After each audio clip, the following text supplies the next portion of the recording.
Hi friends, welcome to தமிழ்னி இல்லம். வணக்கம் நண்பர்களே. இன்றைக்கி நம்ம பார்க்க போகிற தலைப்பு பலரோட ஆர்வத்தையும் நம்பிக்கையையும் பெற்ற ஒரு விஷயம். அது என்ன அப்படின்னா வாஸ்து சாஸ்திரம் தாங்க. பலர் ஒரு புதிய வீடு கட்டும்போதோ இல்லை வீடு வாங்கும்போதோ அல்லது வாடகை வீட்டிற்கு செல்லும்போதோ முதலில் கேட்குற ஒரே ஒரு கேள்வி என்னென்னா, இந்த வீடு வாஸ்துப்படி இருக்கிறதா? ஏன் இந்த அளவுக்கு வாஸ்துவிற்கு முக்கியத்துவம் கொடுக்கப்படுகிறது? வாஸ்து என்பது என்ன அப்படிங்கிறத இந்த வீடியோவில் பார்ப்போம். வாஸ்து என்பது ஒரு வீட்டின் திசை அமைப்பை மட்டுமல்ல, மனிதன் இயற்கையுடன் இணைந்து வாழ உதவும் ஒரு பாரம்பரிய அறிவியல் முறை. வாஸ்துவின் அடிப்படை என்ன அப்படின்னா, பஞ்சபூதங்கள் என்று அழைக்கப்படும் நிலம், நீர், நெருப்பு, காற்று, ஆகாயம், இந்த 5 சக்திகளின் சமநிலையை அடிப்படையாக கொண்டு வாஸ்து உருவாக்கப்பட்டது. இந்த சக்திகள் சமநிலையில் இருந்தால் வீட்டில் அமைதி, ஆரோக்கியம் மற்றும் வளம் அதிகரிக்கும் என்று நம்பப்படுகிறது. வீட்டின் பிரதான வாசல் அப்படின்னா, வீட்டின் முகம் என்று அழைக்கப்படுவது பிரதான வாசல். வாஸ்துப்படி கிழக்கு அல்லது வடக்கு திசையில் வாசல் இருப்பது நல்லதாக கருதப்படுகிறது. காலை சூரிய ஒளி வீட்டிற்குள் வருவதால் நேர்மறை உணர்வு அதிகரிக்கும் என்று கூறப்படுகிறது. பூஜை அறை பார்த்திங்கன்னா, வடகிழக்கு மூலை அல்லது ஈசானிய மூலை மிகவும் புனிதமான பகுதியாக கருதப்படுகிறது.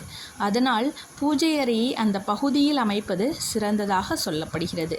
சமையலறை பார்த்திங்கன்னா, தென்கிழக்கு திசை அல்லது அக்னி மூலை என்று அழைக்கப்படுகிறது. அதனால் சமையலறை அந்த பகுதியில் அமைந்தால் நல்லது என்று வாஸ்து கூறுகிறது. படுக்கை அறை பார்த்திங்கன்னா, தென்மேற்கு பகுதி நிலைத்தன்மையை குறிக்கிறது. அதனால் குடும்ப தலைவரின் படுக்கை அறை தென்மேற்கு பகுதியில் இருப்பது நல்லது என்று நம்பப்படுகிறது. வாஸ்து சொல்வதை விட முக்கியமானது நண்பர்களே, ஒரு வீட்டில் வாஸ்து சரியாக இருந்தாலும் அன்பு இல்லை என்றால் அந்த வீட்டில் மகிழ்ச்சி இருக்காது. ஆனால் ஒரு வீட்டில் அன்பு, புரிதல், ஒற்றுமை மற்றும் நேர்மறை எண்ணங்கள் இருந்தால் அந்த வீடு சொர்க்கமாக மாறிவிடும். வாஸ்து ஒரு வழிகாட்டி மட்டுமே. நமது வாழ்க்கையை மாற்றுவது நமது எண்ணங்களும் செயல்களும் தான். சில எளிய வாஸ்து குறிப்புகளை பற்றி நான் சொல்கிறேன். வீட்டை எப்பொழுதும் சுத்தமாக வைத்திருங்கள். தேவையற்ற பொருட்களை அகற்றுங்கள். இயற்கை ஒளி மற்றும் காற்றோட்டம் இருக்கட்டும். தினமும் விளக்கு ஏற்றி பிரார்த்தனை செய்யுங்கள். வீட்டில் சண்டை மற்றும் எதிர்மறை பேச்சுக்களை குறையுங்கள். நிறைவாக நான் என்ன சொல்கிறேன் அப்படின்னா, வாஸ்து என்பது வெறும் சுவர்களை பற்றியதல்ல. அது வாழ்க்கையை ஒழுங்குபடுத்தும் ஒரு தத்துவம்.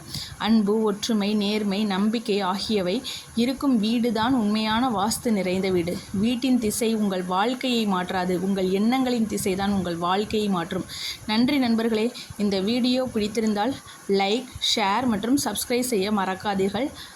வீட்டில் அதிர்ஷ்டம் வர நான் என்னென்ன சொன்னேனோ அதையெல்லாம் பின்பற்றுங்கள் ஃப்ரெண்ட்ஸ். எல்லா வளத்தோடையும் நீங்கள் வாழ வேண்டும் என்று வாழ்த்துகிறேன். நன்றி, வணக்கம்.